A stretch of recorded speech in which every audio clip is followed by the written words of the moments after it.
76वां सर्ग। राजा दशरथ का अंत्येष्टि संस्कार। इस प्रकार शोक से संतप्त हुए कैकेयी कुमार भरत से वक्ताओं में श्रेष्ठ महर्षि वशिष्ठ ने उत्तम वाणी में कहा, महायशस्वी राजकुमार, तुम्हारा कल्याण। यह शोक छोड़ो, क्योंकि इससे कुछ होने जाने वाला नहीं है। अब समयोचित कर्तव्य पर ध्यान दो। राजा दशरथ के शव को दाह संस्कार के लिए ले चलने का उत्तम प्रबंध करो।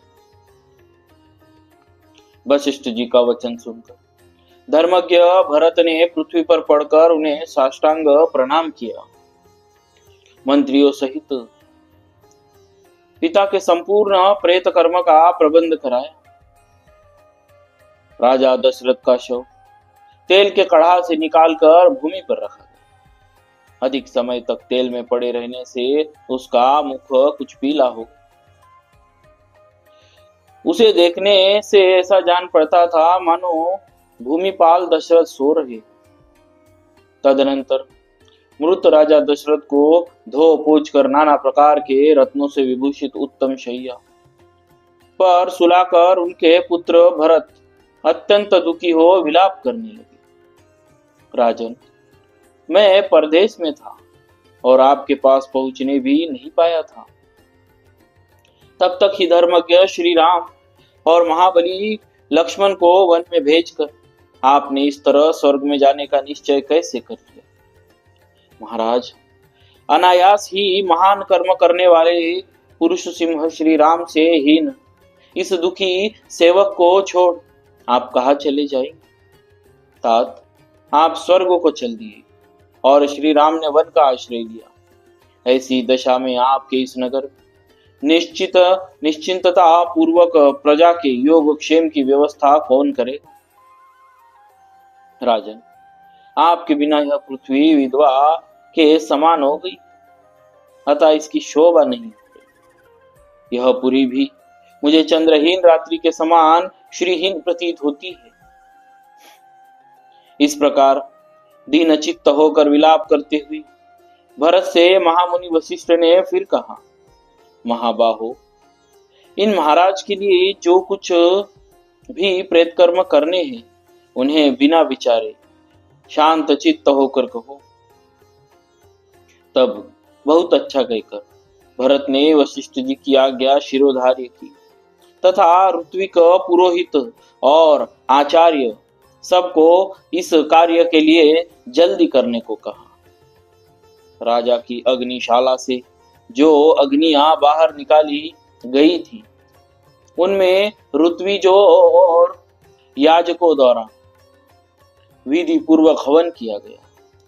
तत्पश्चात महाराज दशरथ के प्राणहीन शरीर को पालकी में बिठाकर परिचारक गण उन्हें स्मशान भूमि को ले चले।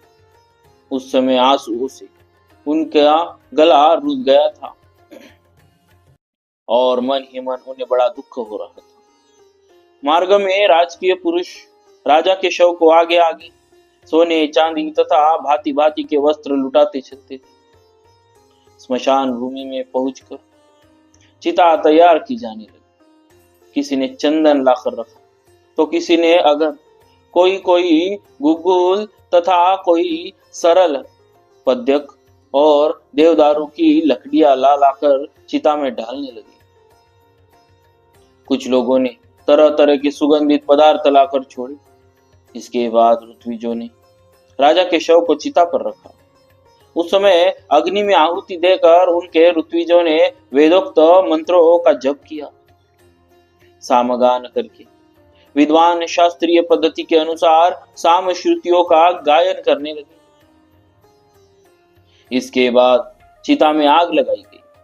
तदनंतर राजा दशरथ की कौशल्या आदि रानियां बूढ़े राक्षसों से घिरी हुई यथा योग्य शिविकाओं तथा रथों पर आरूढ़ होकर नगर से निकली तथा शोक से संतप्त हो शमशान भूमि में आकर अश्वमेधांत यज्ञों के अनुष्ठाता राजा दशरथ के शव की परिक्रमा कर।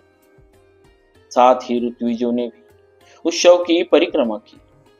उस समय वहां करुण क्रंदन करती हुई सहस्त्रों शोकार्त रानियों का आर्तनाद कुररियों के चित्कार के समान सुनाई देता था।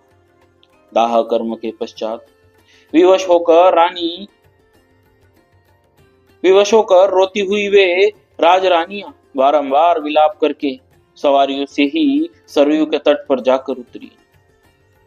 भरत के साथ रानियों, मंत्रियों और पुरोहितों ने भी राजा के लिए जलांजलि दी। फिर सब के सब नेत्रों से आंसू बहाते हुए नगर में आए और 10 दिनों तक भूमि पर शयन करते हुए उन्होंने बड़े दुख से अपना समय व्यतीत किया। इस प्रकार श्री वाल्मीकि निर्मित आर्ष रामायण आदि काव्य के अयोध्या कांड में 76वां सर्ग पूरा हुआ।